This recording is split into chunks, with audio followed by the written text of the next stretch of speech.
అందరికీ నమస్కారం అండి. ముందుగా అందరికీ స్వస్తి శ్రీ పరాభవ నామ సంవత్సర ఉగాది శుభాకాంక్షలు. ఈ వీడియోలో మనం 2026-27 సంవత్సరానికి గాను వృషభ రాశి వారికి గ్రహస్థితులు ఏ విధంగా ఉన్నాయో తెలుసుకుందాం. వృషభ రాశి వారికి అధిపతి శుక్రుడు కావడం వలన ఈ వృషభ రాశి వారు దృఢ సంకల్పం, అనుకున్నది సాధించే వరకు నిద్రపోని మనస్తత్వం, అందరినీ ప్రేమించే మనస్తత్వం కలవారై ఉంటారు. ఈ రాశి వారికి ఈ సంవత్సరం ఆదాయం 5, వ్యయం 14, రాజపూజ్యం 5, అవమానం 4. వీరికి అదృష్ట రంగు తెలుపు, ఆకుపచ్చ. కలిసొచ్చే సంఖ్యలు 6, 5, 8. అయితే ఈ పరాభవ నామ సంవత్సరంలో వృషభ రాశి వారికి ఉద్యోగం మరియు వ్యాపార పరంగా చూస్తే ఉద్యోగులకు పట్టిందల్లా బంగారమా అన్నట్లుగా ఉంటుంది. ముఖ్యంగా శని లాభస్థానంలో ఉండటం వలన ఉద్యోగంలో మీ మాటకు విలువ పెరుగుతుంది, కష్టానికి తగిన ప్రతిఫలం లభిస్తుంది. అదేవిధంగా రాహు అనుకూలించడం వలన ప్రమోషన్స్, అలాగే ఊహించని విధంగా బదిలీలు జరిగే అవకాశం ఉంది. వ్యాపార రంగంలో పెట్టుబడి పెట్టేవారు సానుకూల ఫలితాలను చూస్తారు.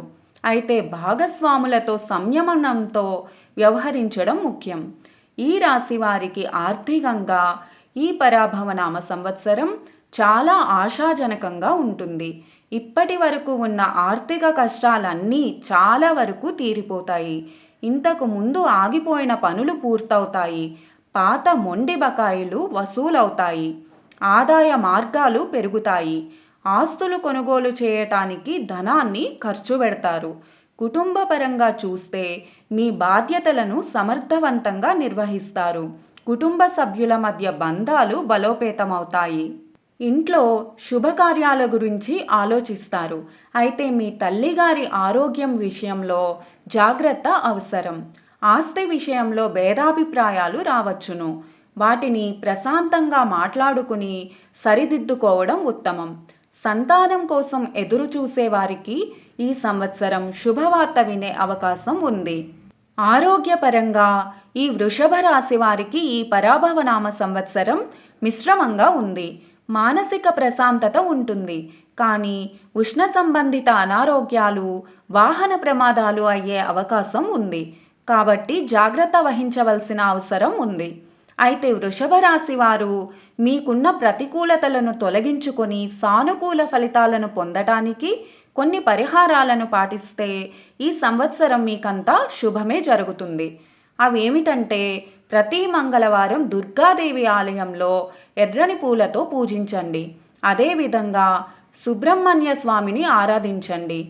మీ రాశ్యాధిపతి అయిన శుక్రుడికి ప్రీతికరమైన గోమాతకు ప్రతి శుక్రవారం పచ్చగడ్డి తినిపించడం వలన లక్ష్మీ కటాక్షం సిద్ధిస్తుంది. ఈ సంవత్సరం జరిగే ప్రతికూలతలను తెలుసుకుని తగు జాగ్రత్తలు పాటించడం ద్వారా వాటిని అనుకూలంగా మార్చుకోవడానికి ఈ రాశి ఫలాలు అనేవి సహాయపడతాయి. ఈ వీడియో మీకు నచ్చినట్లయితే లైక్ చేసి మీకు తెలిసిన వృషభ రాశి వాళ్లకు ఈ వీడియోని షేర్ చేయండి. అలాగే మీ రాశి ఏమిటో కామెంట్ చేయండి. అలాగే ఇలాంటి మరిన్ని వీడియోల కోసం మన సనాతన ధర్మం ఛానల్ని సబ్స్క్రైబ్ చేసుకోండి. Thank you.